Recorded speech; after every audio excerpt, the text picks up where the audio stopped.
evening, everyone, and welcome to another round of sound. This is the #1 Cochran Sports Showdown. I'm Bob Pompiani. We're late, but we're going to have a lot of fun here in the next 30 minutes. Lots to get into, like, for example, the Pittsburgh Penguins, Patrick Hornqvist. What do they do at the end of this season? He's a free agent. We'll talk about Pitt and their quarterback shuffling. Also, Penn State, how good are they and how important is this game coming up? Actually, the next 2 weeks. But the #1 topic tonight on the #1 Cochran Sports Showdown will be the Pittsburgh Steelers in a bounce-back win, and yet some drama still persists after the game. What else is new this season? Here's your Showdown panel left to right on your television screen. We begin with Andrew Filipponi of the Cook and Pony Show, 93.7 The Fan. In the middle, the man from Syracuse, and he's proudly wearing that Syracuse after they beat Clemson. Tim Benz. Wow, Tim. From the Bold, yes. You know, I didn't wear mine because I've already dealt with enough tweets about Syracuse attendance and our basketball coach We haven't cheating. started the debate yet. You're not supposed to talk yet, Andrew. Sorry, Wait a Bob. minute. And by the way, you probably have Syracuse somewhere on that body of yours, I bet. Anyway, Paul Zeitz at the Post-Gazette. Wait till the and smooth 93.7 The Fan.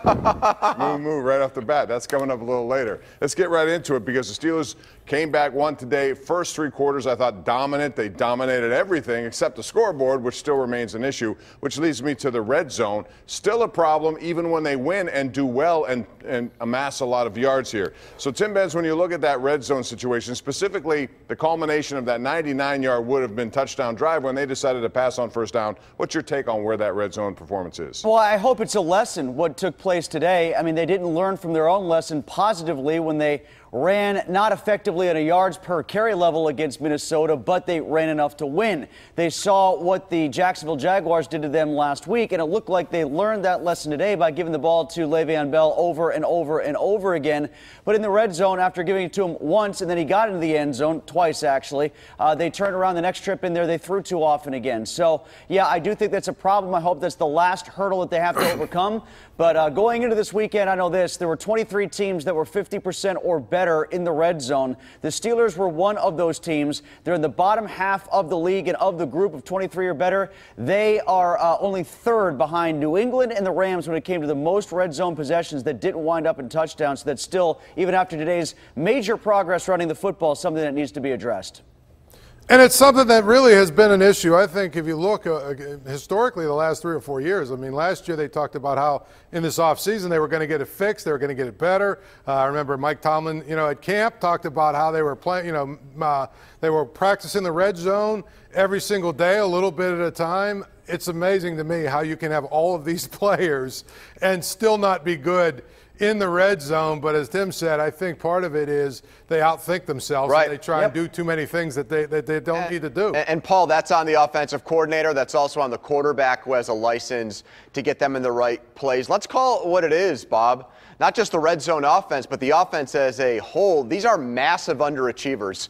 And today, a win over a really good Kansas City team does not gloss over that. The Steelers went to Kansas City and won today because their defense has improved this season against a stiff test in Alex Smith and company.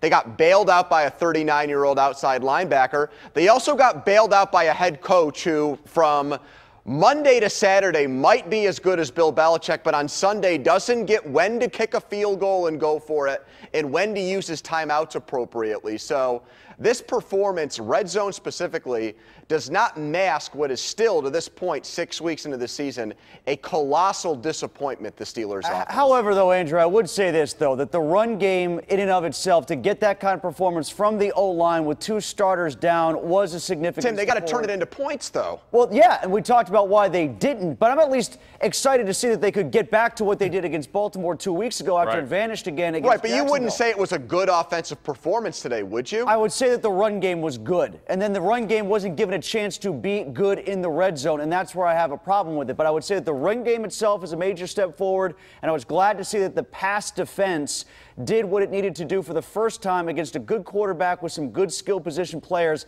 as opposed to the garbage that they saw for 5 weeks in terms of quarterbacks and wide receiving corps. Last week, Ben Roethlisberger, Paul Zeitz said some interesting things to say afterwards. Doubted his own ability in one of his postseason or postgame quotes. And today he said, among his quotes, and they came back and won this game, I guess this Cowboy still has a little left in him. What's your take on that, and who was he directing that to? I mean, I think Ben, first of all, the whole thing last week, well, maybe I lost it. That was just Ben being a baby. I mean, seriously, he played like crap, and everybody knew that, and he didn't play well at all. And instead of just saying, you know, I didn't play well, he tried to, oh, I guess maybe I'm done, blah, blah, blah. If you're going to. He loves to play the victim. He loves to throw these things out here. And then, of course, he has a game where they win. I don't know that he had a big hand in them winning, but they won. And now all of a sudden he's going to spend the whole week telling us how he told us so, and everybody that wrote him off, he showed them, and his critics now, they all look foolish. I wish Ben would just be quiet and play football. Yeah, Bob, I know exactly who he was directing that towards. The straw man he built. He and Mike Tomlin both about making this like the media created this story when it wasn't the media that did it at all. Ben Roethlisberger did it by saying what he said after the game. Ben Roethlisberger did it in the first place when he first discussed retirement openly and publicly, and then that was fed when I think a lot of people in the local media especially rolled their eyes and said, well, that's just Ben being Ben after he said what he did on Andrew's show, only to have Mike Tomlin in his first press conference after the Patriots game come right out and say you got to lend some credibility and credence to it because that's where he is in his career. And the general manager even talked about maybe drafted a quarterback. Right. So they built a straw man effectively, and that's who he directed that comment at. Well, let's continue the I guess the old Western metaphor here. This was not a game where Ben showed to me that he's still that gunslinger that he talked about earlier in the week, and Mike Tomlin said it too, that we were going to see Ben Roethlisberger light it up and win a shootout style game, and that's not what unfolded today in Kansas City. So yes, they won their 4-2. But the concerns that I have about Roethlisberger still being an all-pro level quarterback were not alleviated by the way he played today. All right, we're going to go to a break, and the Steelers are 4-2. Got a big game coming up, which has been flexed to 425 on KDKA next Sunday against Cincinnati. Ravens go down today. When we come back, you thought maybe after winning today the drama in the locker room would be gone. Not so fast. Martavis Bryant becomes a subject tonight. If you missed it, we'll tell you why. We'll debate it. Also, James Harrison, what's going on with him? In the game, making a big play. How much more does he play? We got that. We got college later. Penguins, we're just getting started. It's the #1 Cochran Sports Showdown live right here on KDKA.